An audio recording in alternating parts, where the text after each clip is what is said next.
حضرت مجدد الفسانی رحمہ اللہ نے فرمایا، قطرے کو جتنی سمندر سے نسبت ہے پورے سال کی برکات کو رمضان شریف کی برکتوں سے اتنی بھی نسبت نہیں۔ اس قدر رمضان شریف میں برکتوں کا نزول ہوتا ہے۔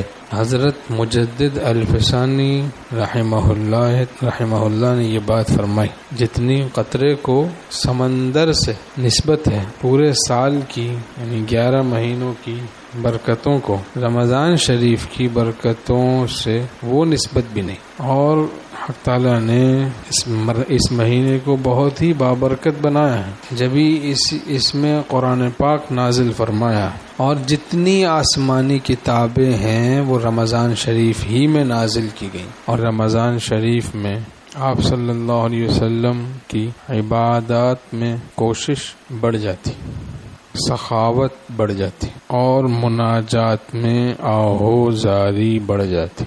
3 چیزیں خاص طور سے یہ صحابہ کا مشاہدہ ہے۔ صحابہ رضی اللہ عنہم فرماتے ہیں، یاد رکھنا چاہیے بھائی، اس کو خود بھی یاد رکھیں، اپنے گھر والوں کو بھی بتائیں، اپنے دوست احباب کو بھی بتائیں۔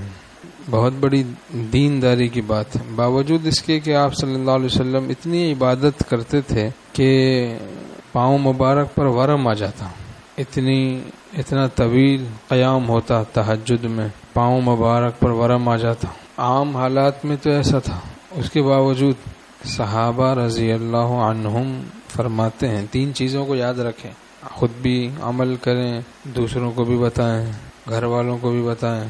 صحابہ رضی اللہ عنہم فرماتے ہیں کہ آپ صلی اللہ علیہ وسلم کی عبادات میں کوشش اور سخاوت اور مناجات میں، دعاؤں میں، مناجات میں آہوزاری رمضان شریف میں بڑھ جاتی تھی۔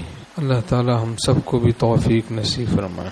اور بعض لوگ وضو کرتے ہیں، کلی کرتے ہیں روزے میں، پھر ان کو ایک شبہ ہو جاتا ہے، تو بھائی اس کا مسئلہ یہ ہے، علماء فرماتے ہیں 1-2 دفعہ تھوک دو، اس کے بعد جو تری محسوس ہو اس سے روزے پر کچھ اثر نہیں پڑتا۔ وضو کیا، وضو میں کلی بھی کی، وضو کے بعد محسوس ہو رہا ہے کہ منہ میں پانی ہے، تو 1-2 دفعہ تھوک دو بس، اور مطمئن رہو، روزے پر کچھ فرق نہیں پڑتا۔ 1-2 دفعہ تھوک دو بس، اس کے بعد بے فکر رہے آدمی، مطمئن رہے۔ جو آسان کر لو تو ہے عشق آسان، جو دشوار کر لو تو دشواریاں ہیں۔ کتنے پیارے پیارے مضامین ہیں، سبحان اللہ، احادیث میں، قرآن و حدیث کی باتیں کتنی پیاری باتیں ہیں۔ ان ربکم حیی کریم یستحیی من عبدہ اذا رفع یدیہ ان یردہما صفرا۔ عجیب مضمون ہے، تمہارا پروردگار حیا مند ہے، حیا مند ہے، کریم ہے، وہ حیا کرتا ہے اپنے بندے سے،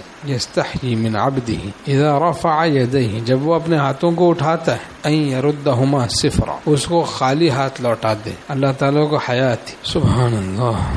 حدیث شریف میں مضمون ہے، حضرت جبرائیل علیہ السلام آپ صلی اللہ علیہ وسلم کے پاس حاضر تھے، حضرت ابو ذر غفاری رضی اللہ عنہ وہاں سے گزر رہے تھے، تو حضرت جبرائیل علیہ السلام نے عرض کیا، ھذا ابو ذر، یہ ابو ذر ہے۔ تو آپ صلی اللہ علیہ وسلم نے پوچھا کہ تم کیسے جانتے ہو جبرائیل، یہ تو زمین یہاں رہتے ہیں۔ تو عرض کیا حضرت جبرائیل علیہ السلام نے کہ آسمان والے ان کو زیادہ جانتے ہیں، وہاں ان کی زیادہ شہرت۔ جب پوچھا سبب آپ صلی اللہ علیہ وسلم نے حضرت جبرائیل علیہ السلام سے اس کا، تو حضرت جبرائیل علیہ السلام نے عرض کیا کہ اپنے آپ کو بہت ہی حقیر سمجھتے ہیں اس وجہ سے، اور سورہ اخلاص کی بکثرت تلاوت کرتے ہیں۔ تو ہم بھی ان دونوں کاموں کو اختیار کریں۔ علم تو عمل کے لیے ہوتا ہے کہ زبان سے کہیں، یا اللہ تعالیٰ میں تمام مسلمانوں سے کمتر ہوں فی الحال، اور تمام کافروں اور جانوروں سے کمتر ہوں فی المعال، اور اسی طرح سمجھیں جیسے حضرت حکیم الامت تھانوی رحمۃ اللہ علیہ نے جملہ سکھایا، تکبر کا علاج ہے،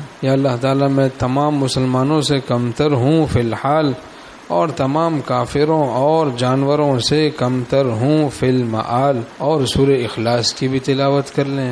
بسم اللہ الرحمن الرحیم، قل هو اللہ احد اللہ الصمد لم یلد ولم یولد ولم یکن له کفوا احد۔ وقتاً فوقتاً سورہ اخلاص کی بھی تلاوت کیا کریں، انشاءاللہ اللہ تعالیٰ کے ہاں مقبول ہو جائیں گے۔ مستند رستے وہی مانے گئے جن سے ہو کر تیرے دیوانے گئے. یہ صحابہ رضی اللہ عنہم جس راستے سے گئے وہ مستند راستے ہیں، اللہ تک پہنچنے کے ہیں. مستند رستے وہی مانے گئے جن سے ہو کر تیرے دیوانے گئے. لوٹ آئے جتنے فرزانے گئے، تابہ منزل صرف دیوانے گئے. آہ کو نسبت ہے کچھ عشاق سے، آہ نکلی اور پہچانے گئے.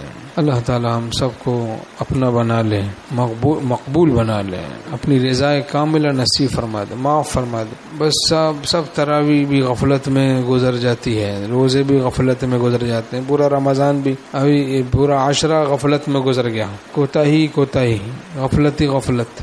دیکھ کے اپنے ضعف کو اور قصور بندگی، آہو فغاں کا آسرا لیتی ہے جان ناتواں. استغفار خوب اس کی کثرت ہو کہ حدیث شریف میں 4 چیزوں کی کثرت کی تعلیم ہے رمضان شریف میں کہ لا الہ الا اللہ، استغفار، جنت کا سوال، جہنم سے پناہ، لا الہ الا اللہ، نستغفر اللہ، نسألک الجنہ ونعوذ بک من النار. اللہ تعالی ہم سب کو مقبول بنا لے، اپنا محبوب بنا لے، اپنی رضا کاملہ نصیب فرمائے. آمین اللہم آمین.